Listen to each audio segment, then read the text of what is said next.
Welcome to Nonsense, Season 3, Episode 39, our big story and our second show of the week. I'm Jeff Parker. I'm Jill. This time we're looking at sleep, the ultimate performance hack, up next. No.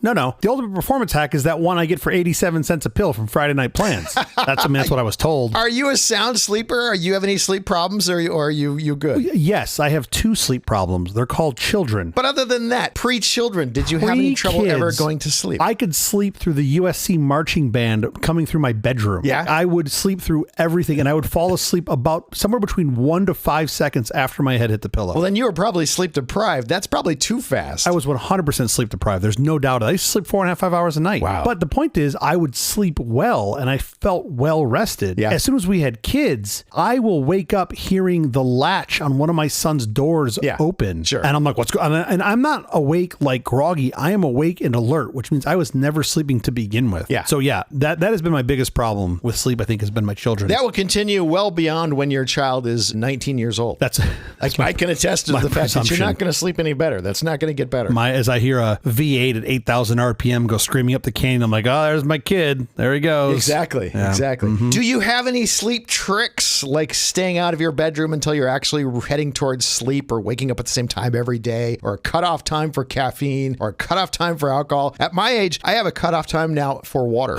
No more water after because I don't want to get up in the middle of the night and have daddy's bladder. Yep, I understand. I'm not quite there yet. I'm pretty sure I'm knocking on that door, but I'm not quite there yet. I do typically try to limit caffeine intake after like 3 or 4 p.m. because what's the point? Yeah. I don't have any good routines that are like consistent. I do, especially when the kids are in school, I do have a consistent wake up time, and for the most part, that I find helps. Totally helps. Yeah, that's magic. Unless you screw it up the day before, right? Like if I'm getting up at 5:30 and going to bed at 2, that makes for not a great day of rest. Yeah. But generally speaking, that helps. The other thing that I do, and this is so sad to admit, but I just want to do it at the front of the show. I have timers in my home automation set to turn off the lights at my desk in increasing order. There are 3 lights around my desk and they turn off at different times. And it's basically like, get out of here, stop working. The first one's like, hey buddy, you should probably think about going to bed. And then the second one's like, hey, just so you know, you missed the first one. And then the third one is it turns off all the lights. It literally get out. Turns off every light in the office. And I thought about wiring it up to the monitor too, but I was like, no, that'll just piss me off. So I'm not going to do that. And I'd say for the most part, it works. About 85% of the time it works. But every now and again, I'm just like, I do this like walk of shame in my home automation to turn it back on. Sure. Because you got work to do. Because I got something I got to get done. Yeah, exactly. So that's me. My dog, Barkley, even has a little pre-bedtime routine. Okay. He will bring me one of his stuffed animals. He has little steps to come up on the bed. Oh, that's cute. He'll bring me up the steps, one of the stuffed animals, and he'll leave it, and he wants me to throw it for him. I'll throw it to the other side of the room. Okay. He'll run after it and get it, go all the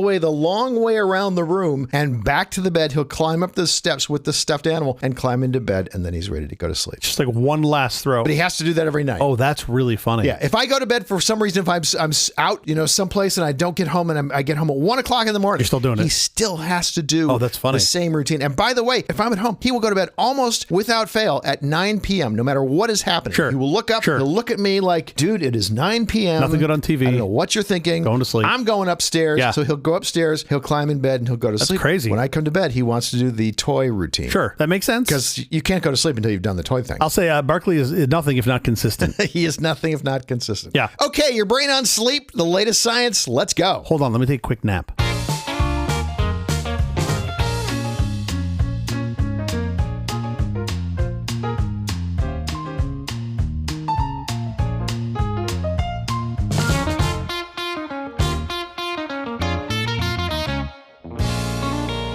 We all chase that elusive great night's sleep, but it's more than just about feeling rested. New science reveals sleep is a powerhouse for brain health, immunity, and even mental well-being. That means the FDA is going to ban it. From clearing out mental cobwebs to bolstering our defenses to sorting through and reorganizing our thoughts, good sleep is imperative. But how do we achieve it in our 24/7 always-on world? What does the latest research have to say about why sleep not just matters, but how to master it? And yes, we're going to have to talk about that cell phone. Oh, the cell phone. You doing the questions? Yeah. You do the questions. Talk to me about the Michael Jackson problem. Ooh. How you don't actually get good sleep in the restorative sense when the doctor puts you under general anesthesia. He actually wasn't getting rest. Okay, hold on a second. You can't start with, quote, talk to me about the Michael Jackson problem and then have a half-beat pause, because I feel like we're going a little different direction than sleep.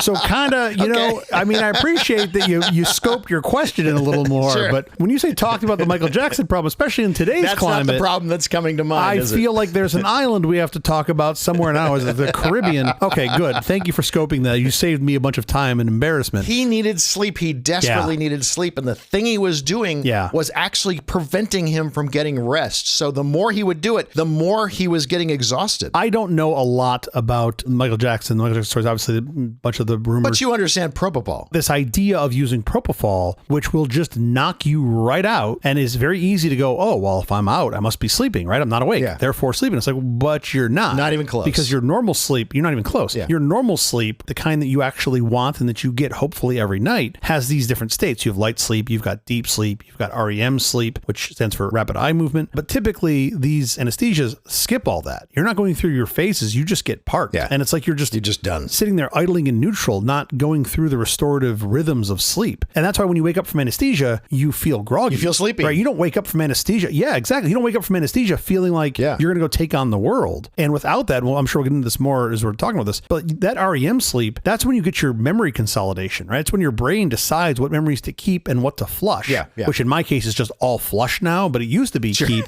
Now it's just like, it's just let it all go. But you don't get an REM. That REM is sort of offline. The sort of mess that is your daily active brain stays messy, right? That file cabinet doesn't get sorted. Right. You're still not, you're in this like anesthetic coma, right? You don't get these complex organizing cycles that help restore your brain state. You are getting your 90-minute cycle, right? You're skipping that. And I think the same thing applies to most other things that give you sort of depressed or anesthetic-like results. So if it's alcohol or THC, things like that, you might get some modicum of the restorative sleep, but you're not getting as much as you would had you not taken it. That's my understanding. What you're getting is you're getting under quickly. Yes, you're getting... The THC, the gummies can get you under quickly. The alcohol will get you under quickly. It will not then allow you to go through your normal sleep cycles. You will not get the REM you need, and this will not give you any rest. My understanding is that most all of these sort of anesthetic-related shortcuts, even the pills, they just don't help you. You actually it continues the spiral to make it worse. Which is crazy. Sleeping pills literally labeled. It's what it says on the tin. We're going to give you sleep. And of course, the one thing it's not going to give you is restorative sleep. But you added a word in there, right? You qualified the type of sleep. And I think you'll be out cold. Yeah, you'll exactly. be out. Exactly. But that's not the same thing. That's not what you need. Yeah. That doesn't refresh you. That's the big difference here, is defining what kinds of sleep, right? When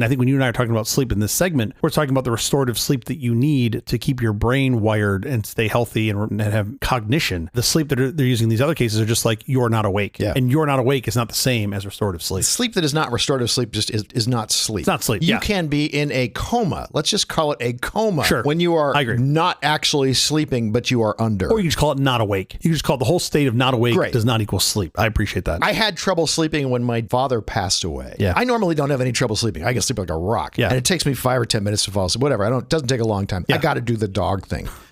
If I don't stay awake for the dog thing, they'll be barking in that. I don't want So by that. the way, I love that next week on Barkley's podcast, he's going to be like, I got to do this thing so that Jeff will go to sleep every night. I got to do the thing with the toy or he just won't go to sleep. But when my dad passed away, I actually I was grieving, of course, and still am, but I couldn't sleep because of it. That's a natural process. The one thing you don't want to do in that process is not grieve. You don't want to anesthetize those things with pills, or it's the same thing as your brain sorting itself out. You want to let your brain go through that process. Yeah. You just have to live through it. There's no shortcut. Can't kick the can on it. Right. All it's going to do is put the thing on pause. You're still going to have to go through the same things. Now you're dragging out for longer. Absolutely. All right. Beyond feeling tired, what is sleep's critical role in brain waste clearance and preventing neurodegenerative diseases? Great question. Arguably, this is the most important part of sleep. And this is like your sort of brain plumbing, right? If you skip sleep, it's like letting your mental garbage pile up. Yeah. We have this thing called the glymphatic system, which is the brain's waste management system. Yeah. By the way, this thing was just discovered in the past 10 years. It's crazy that we're still learning so much about sleep and sleep cycles. Sleep is a scientific frontier even today. It's really crazy. This thing we all sort of take for granted and have such wide varying interactions with. Some people have just always been great sleepers. Some people have always been terrible sleepers. We're learning so much about it. This glymphatic system kicks into gear when you're in this slow wave sleep state primarily. Mm-hmm. And it flushes all the metabolic waste from your brain. All this stuff that gets left behind. There's something called I think it's pronounced beta amyloid. That's the protein, the sort of gunky protein. That's what's behind Alzheimer's plaque. Yeah. That gets removed. These tau proteins, which are what sort of tangles into the neurons. You You have reactive oxygen species that are basically like exhaust fumes from your brain, and then just dead cells, just like the things that your body has to purge. All of this gets flushed out. The same thing your eyes do when they clean themselves at night, and you get sleep in the corner of your eyes. That's happening in your brain. This I found just absolutely unbelievable. During sleep, your brain cells will actually shrink by up to 60% in size, which allows the space to expand between them so the fluid can rush through and carry out all the trash. Oh, that's wild. Without this stuff... Without washing away your brain every night. Yes, and you get this buildup. Without sleep. Waste buildup in the brain, you really get this like piling up. Yeah. You get this increased risks of neuroinflammation. Your brain swells effectively. You get what's called synaptic pruning. So this is the process that clears out old or weak connections to strengthen the memory and learnings of the stuff that you want to keep. Sure. And then you'll get these sort of elevated levels, even after just one night of bad sleep, of like the beta amyloids and the tau levels. After just one night of bad sleep, you'll see not necessarily excessive, but elevated levels of these. You don't want to go continually getting bad sleep. You can really get yourself into trouble. Doing this chronically, right? Chronic sleep deprivation is strongly associated with Alzheimer's, Parkinson's, Lewy body dementia, multiple sclerosis. We're not certain that it's causative, but research is pointing us in the direction that there are causative pathways. Wow. And that insufficient deep sleep leads to this long-term accumulation of neurotoxic waste. Yeah. I'm no expert in this, but from what I've read and what I've seen, I feel like we're in the early days still of sleep analysis. Like, yeah, for sure. The technology to analyze things in the brain is relatively recent. So you're talking about like decades that we've been able to do this, but it's this sort of think of sleep as the janitorial duty. You've got to clean everything up. And if you don't, you're just left with a bunch of trash bouncing around in your brain. That is potentially leading toward serious problems. Yeah, serious consequences for sure. How precisely does the lack of quality sleep impact our immune system ability to fight off infections and respond to vaccines? Your body's doing so much work that you don't see when you're sleeping, including we have these, they're called NK cells, these natural killer cells, which are in your immune system that basically destroy virus-infected cells and tumors. One study showed that just one night of only 4 hours of sleep can reduce your NK cell activity by up to 70% the next day. Wow. And I think this is like the general adage of when you don't sleep, you get sick because you're tired, or it's not just that you're tired, it's that the things in your body that are protecting you are diminished greatly by 2/3. Yeah. You'll get weaker responses to vaccines. There was a couple studies, one from University of Pittsburgh, one from UCSF, that shows that sleep-deprived folks produce fewer antibodies after vaccination. The flu vaccine, people who slept less than 6 hours per night produced less than half the antibody response of people who slept 7+ hours. Similar results with hepatitis B. Those with poor sleep had significantly lower protection 6 months after the shot. Yeah. This is such an easy thing to do, but so important. I mentioned earlier about increased inflammation. Poor sleep will jack up your pro-inflammation cytokines, like I think one's called IL-6, the one that's called TNF-alpha. That's your immune system basically saying, well, this is maybe not a great analog, but like, we don't know what's going on, so we're just going to flood this with a bunch of preventative inflammation when there's really no real infection. It just doesn't seem to know what's happening. It also cues your body that you're hungry when you're not actually really in need of food. Oh yeah, that's fascinating to me too. And I've experienced this firsthand. There's two things that happen when I push myself on sleep in addition to cognition loss. It's not appetite, but it's not appetite. Like basically my stomach feels like I'm hungry, but I'm not, and eating has no effect. It doesn't make it feel any better. Yeah. The other one is I feel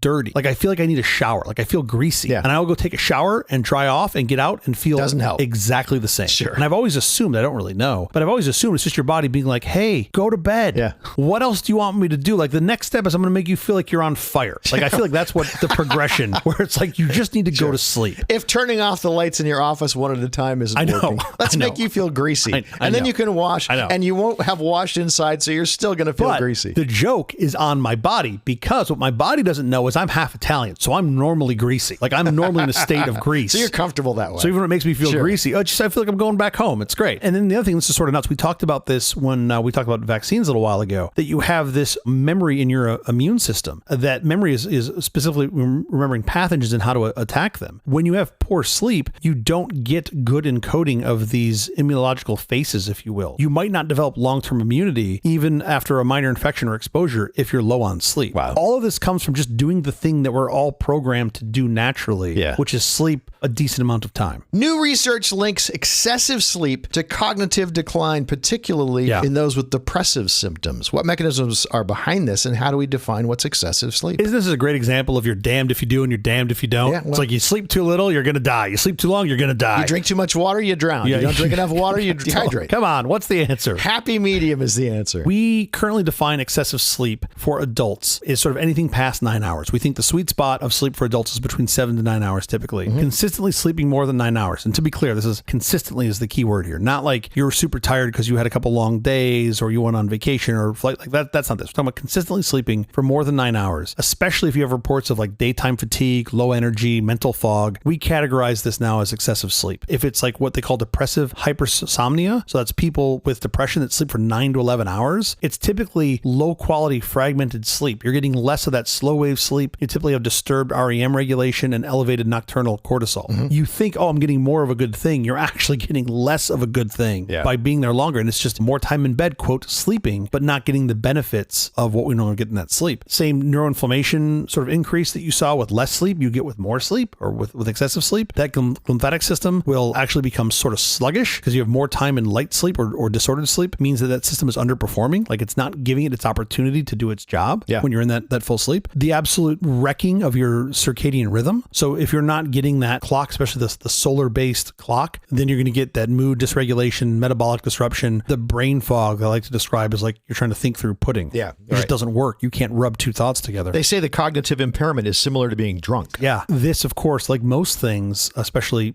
health ailments, it starts this spiral. You get this sort of feedback loop of doom where you go from depression to oversleeping to social withdrawal to sort of cognitive underuse, cognitive decline, and that just continues the depression and the oversleeping. Like you just spiral down, and then you just end up understimulated and socially isolated, which are I think the two largest contributors to cognitive deterioration. I have a thing that I do that works for me. I do not like to go into my bedroom unless I am going to go to sleep. Yeah, you've made it your sleep place. Yes, yeah, totally. And it cues my body that when I go there, and if I stay, obviously I go there to pick up laundry and junk like that. But if I go there, I want my body to know we are heading to sleep. This is part of the routine. Yeah, I'm aspirational. This is like zero inbox to me. Like, sure, it sounds like a great idea. Sometimes I just have to hide from my kids. Yeah, I don't have that worry. My kid's hiding from me. Nothing changes. It just the roles change. I want to say I'm looking forward to it, but I'm not. Beyond anecdotal evidence, what does the science say about the effectiveness of consistently waking up at the same time over a consistent bedtime for regulating our circadian rhythms? Yeah, that's a really great question. You can bootstrap yourself into a better sleep cycle by regulating not your bedtime, your wake-up time. Your wake-up time, Now, ultimately, your wake-up time will influence your bedtime, right? Your bedtime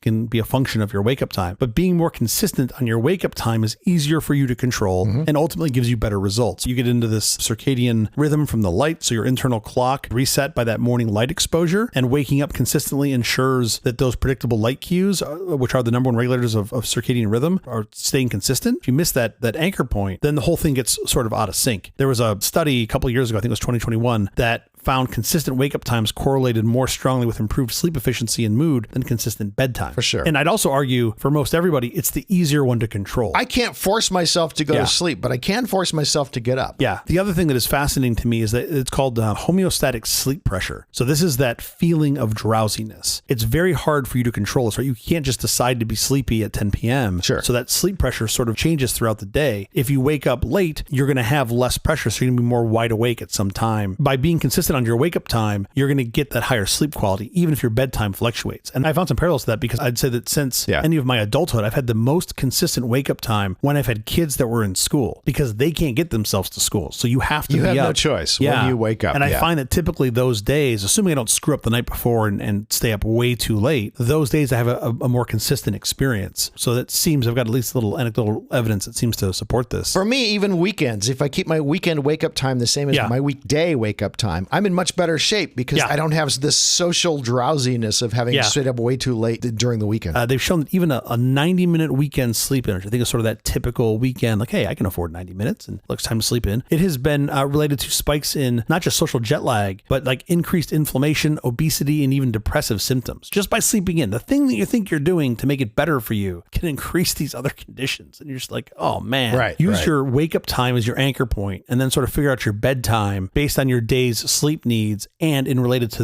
the anchor point of tomorrow, the future wake-up time. So if you wake up at the same time every day, how do you know what's the perfect time for you to go to bed? Math. You just back it up. Yeah, math, right? Math. 8 hours or whatever it is your body needs. I mean, you got to dial in your right number. It's different for everybody. Right. But typically, if you're targeting that sort of 7 to 9 hours, you're going to be able to back into it, include some time for wind down, use sleepiness as a signal. That's the thing that's probably helped me the most. I used to ignore the sleep signal. Yeah. And now I'd say at least half half the time I can listen to it or I choose to listen to it, but I try not to force it. I try not to force it because like, oh, the clock says 10, I need to go to sleep. I found that hard. What I do is I change my behavior in that time. That usually gets me to come around somewhat quickly. I have vivid memories of when I was young, driving long distances. For some reason, I had to be like in a different part of the state, driving long distances when I was absolutely just exhausted. Yeah. And sometimes you would drive and you wouldn't remember the last 25 miles. What did I pass? Yeah. That's got to be as dangerous, if not more dangerous, than driving drunk. Yeah. Arguably, yes, worse than being intoxicated. We warn kids about not driving drunk, not driving high. We make a big deal. Yeah. You got to warn your kids,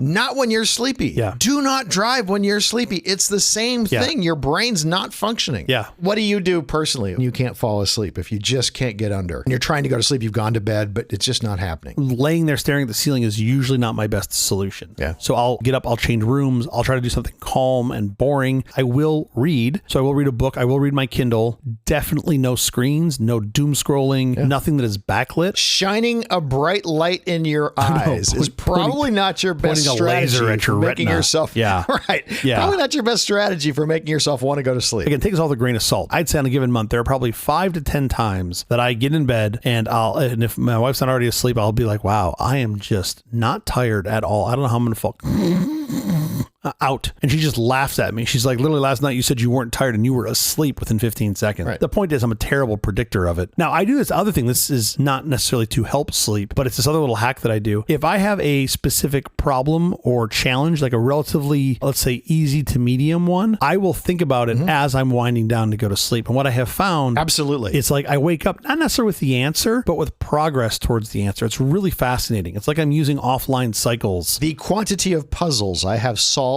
while sleeping would blow your mind. You wake up and programming questions, which are basically puzzles. Sure. I mean, same sort of thing. For whatever reason, my mom did this. My uncle used to do this magic trick that we all just were blown away by how, and he would do it over and over and over. He stayed with us one summer, probably did this magic trick once a day for months, and we never could and all of a sudden my mom bolts upright in bed one night and she goes, I got it. And she was completely right. Yeah, that's awesome. Yeah, that's awesome. Your brain just works in the background on these puzzles. You want to memorize a script. If you have something you have to memorize, go over it and go over it and go over it and go over it. Get in your memory all you want. But don't stay up all night. Go to bed. Go to sleep. Totally. You'll wake up. It'll be magic. You'll have it. Yeah, totally.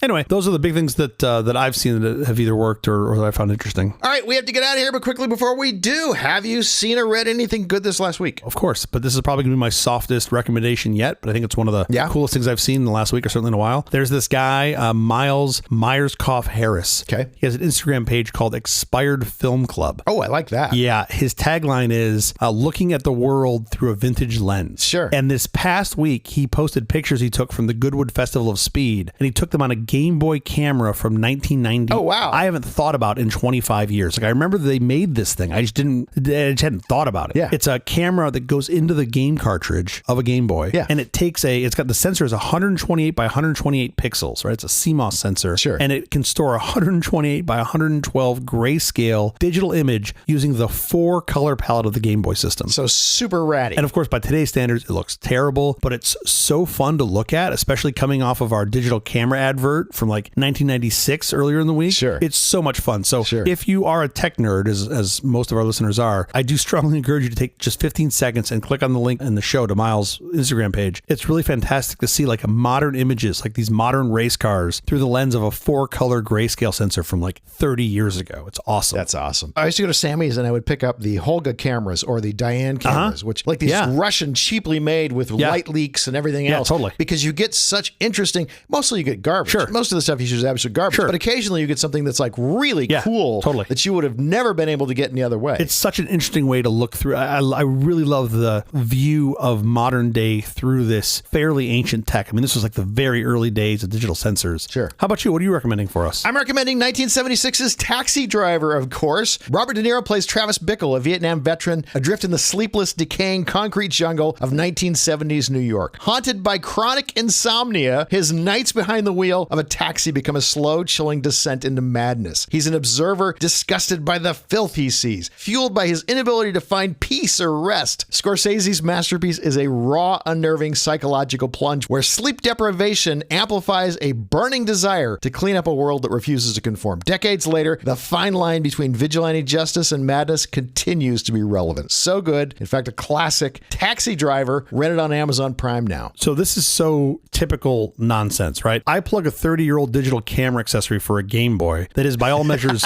just terrible. And you plug an Academy Award nominated film, Taxi Driver, that is just amazing. About not getting sleep. The juxtaposition of this is just fantastic. That is the episode. Thank you for joining us for all this nonsense. A truly terrible podcast from The Awful Company. This is on the web at nonsense.productions. I'm Stu. I'm Jeff Parker. If you like this program, please follow, download, subscribe, and like at Apple Podcasts, YouTube Music, Amazon Music, AntennaPod, iHeartRadio, Spotify, my favorite Overcast, wherever you may get your podcasts from. Nonsense is brought to you by the Ice Water Council. Nothing quenches thirst like a nice tall glass of ice water. Also be sure and try our environmentally friendly tap ice water. All the goodness of ice water locally brewed. Ice water, delicious. Not for use before bedtime. We are so desperate for sponsors. Take what we can get. Ice Water Council. They have a budget of $312 a year. No, we get free samples.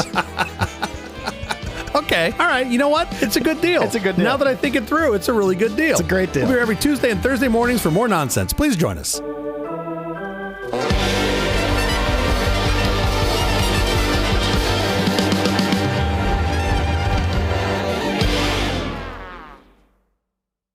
More than 70% of people report experiencing a sex dream at least once in their life. Just once? The other 30% are lying. They are bald-faced liars. What do you mean? 30% are just like, nope, never thought about it. Like, what? Oh, sure you did. Like, what are you, a priest? Because I guarantee you they're in the 70%, not the 30%.